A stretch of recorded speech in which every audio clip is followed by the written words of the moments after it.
Macklin's stock rise in defeat today? Of course it did, but I knew it would. I mean, I knew this was a tough fight. I told anyone who would listen. I told you guys. I thought this was going to be a close fight. Macklin is legitimately the second or third best middleweight in the world. I mean, he is. And you know, he gave Sergio everything he could handle. Sergio's Superman. He turned it up a notch. When he turns it up a notch, he's Mayweather. He's Roy Jones in his prime.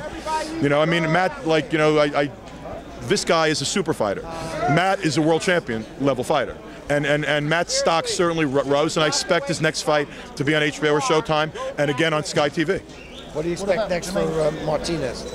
Well, let me finish with these gentlemen. What about Jermaine Taylor? He's back in the mix. That'd be a great fight. Jermaine Taylor and Macklin will be a terrific fight. I think Jermaine's got another fight scheduled in April. Down the line, that's certainly a possible fight. You know, Danny Gale and Matt would be a terrific fight. You know, if I'm hoping Chavez gets stripped, because he deserves to get stripped if he doesn't fight Martinez. But if Chavez gets stripped, he'll probably be handed another belt because he's a money machine. Well, I think Macklin puts Chavez in a box. Lou, there was a lot of talk. Lou, a lot of talk. Always a good quote. Lou, sure, what? Can you address the preliminary discussions that have gone on with this Chavez fight? Well, Chavez is going to fight Murray. I'm going to talk to Bob about whether there's a real possibility of a fight in September or not. But if he doesn't fight, if he does fight Murray, he should be stripped before then. Now, if Bob's willing to make a deal where we can sign on a dotted line, and that he will also put money in escrow, because I don't believe Chavez is ever fighting Sergio. So let them put some good, earnest money in an account, and if the fight doesn't happen in the fall, let him keep his belt and fight Murray. But if he chickens out and doesn't fight Sergio in the fall, then $500,000 or whatever goes to Sergio. Then maybe we would say, okay, you know, step aside again and let him do it. If we were getting that opportunity in September, October, and there was money in the bank that went if they chickened out. But I have no faith that they're going to make the fight. I'm going to try to talk to Bob on Monday or Tuesday about it. You know, but look, what's happening now is Murray's going to fight Chavez, whether it's for the BC belt or the BO belt or the IB, you know, F belt or whatever fucking belt they're going to fight for, and they're probably going to run away from this guy because he's Superman. And one thing I'm getting pissed off about is this idea that he's being ducked.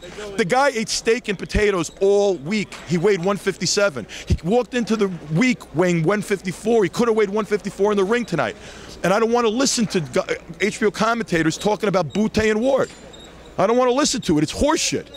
It's horseshit. Why? So they can continue protecting, you know, certain guys who have the leverage of being promoted by the same promoters that have Mayweather or Pacquiao? Fuck that. Now, if you go the Chavez route and you feel like you're getting jerked around, what's the next logical step? The next logical step is the best guy that's financially viable. I mean, you know, there are some good fighters there that just make no sense. Pirog can't speak a word of English, and you know, Golovkin has never fought on U.S. television in any form. They're good fighters, but they mean nothing. Andy Lee.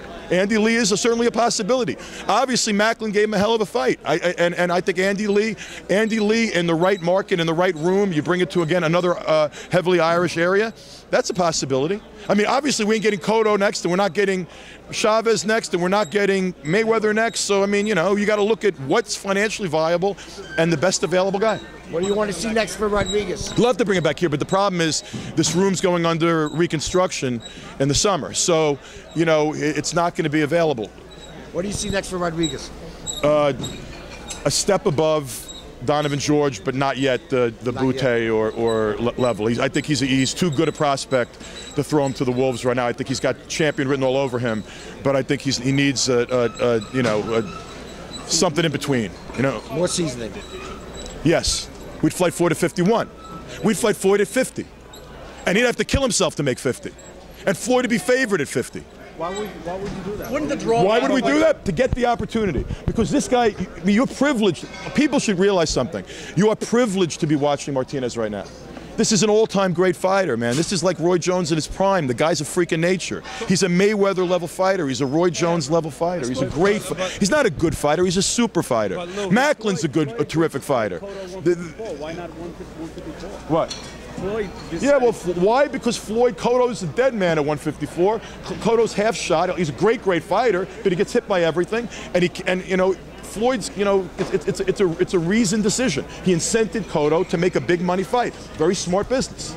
I don't disagree with what he did, and I don't even say if he wants to make Sergio take a handicap, Okay, we'll fight him at 52. We'll fight him at 53. We'll fight him at 51. We'll fight him at 50, as low as 50.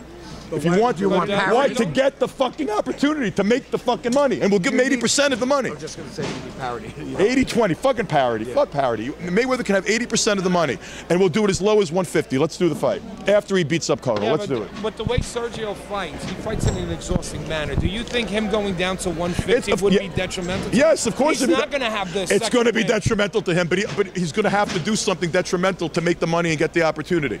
And you know what? Larry's running around saying great fighters go up in weight. Well, fuck. The motherfucker's not a 60-pounder. He's already gone up in weight.